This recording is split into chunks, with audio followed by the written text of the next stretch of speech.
Tears burst as doctors deliver their final verdict. She'll never walk again. A bedridden widow, haunted by memories of her fallen hero, faces life confined to 4 walls. Her NASA-bound son must choose between duty and family, leaving her behind in a nursing home. Yet in this moment of deepest despair, an extraordinary love story is about to begin.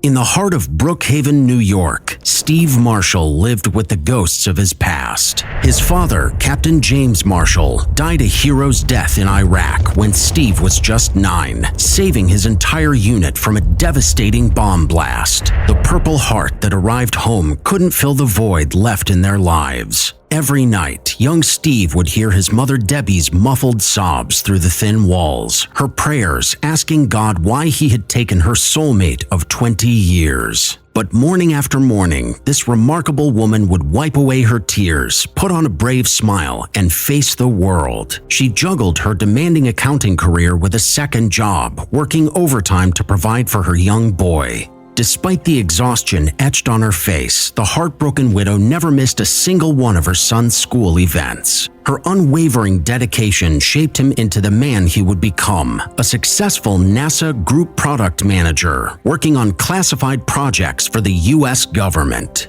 Life seemed to be finally rewarding their persistence, until fate dealt another cruel blow.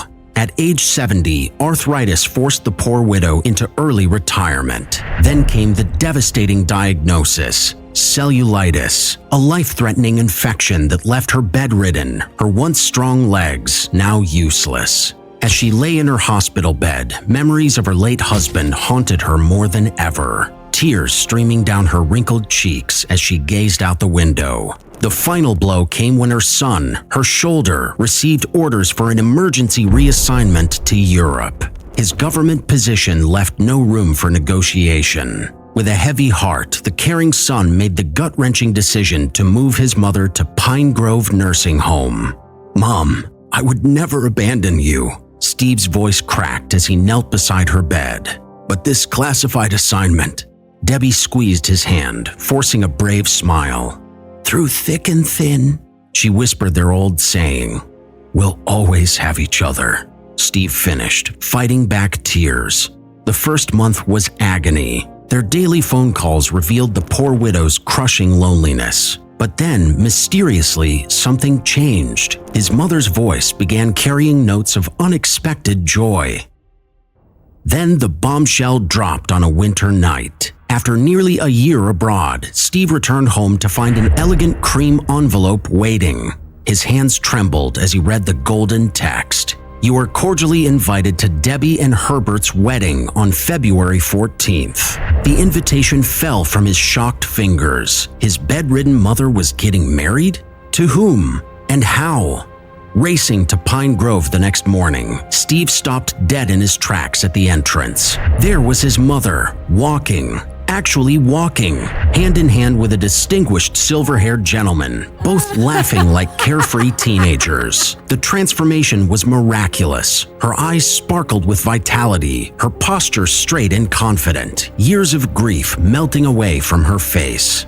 "Mom?" Steve's voice cracked with disbelief, his briefcase crashing to the floor.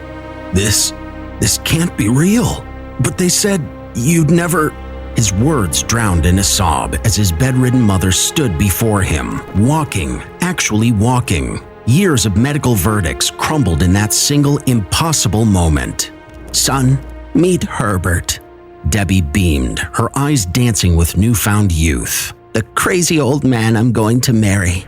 The truth then unfolded like a miracle. Herbert, a former military physiotherapist who had treated wounded veterans, had noticed the grieving widow sitting alone. His gentle persistence turned friendship into love, and his expertise helped her walk again. Their shared connection to military service created an unbreakable bond. Their daily routine became legendary at Pine Grove. Herbert worked with Debby every morning, combining physical therapy with tender care. Other residents gathered to watch their progress, inspired by what staff called the miracle of Pine Grove. Soon, Debby wasn't just walking, she was dancing, her spirits soaring with newfound purpose. As Steve stood frozen in disbelief at his mother's transformation, Herbert's eyes suddenly sparkled with purpose. To everyone's shock, he slowly lowered himself onto one knee, the former physiotherapist moving with the grace of a man half his age. The entire nursing home corridor fell silent.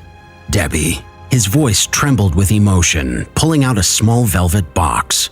"Watching you fight to walk again, seeing your spirit shine brighter each day. You've healed more than just your legs. You've healed my heart, too. My precious fighter, my miracle. Will you marry me?" Tears streamed down Debbie's cheeks as she actually stood, looking down at her silver-haired knight. The woman who once couldn't leave her wheelchair now clasped her hands to her heart, love radiating from her renewed spirit. "Yes," she whispered, then louder with joy. "Yes, my crazy, wonderful man. Yes."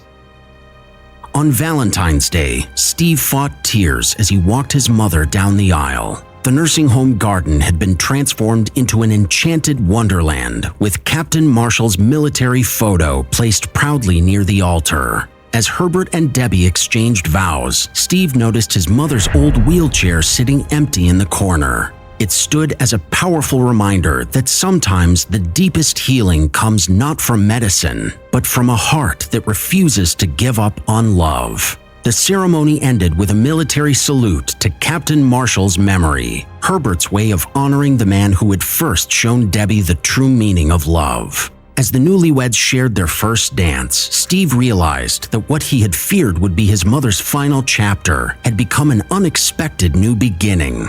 Love, it seemed, could bloom in the most surprising places, healing wounds that even time couldn't touch.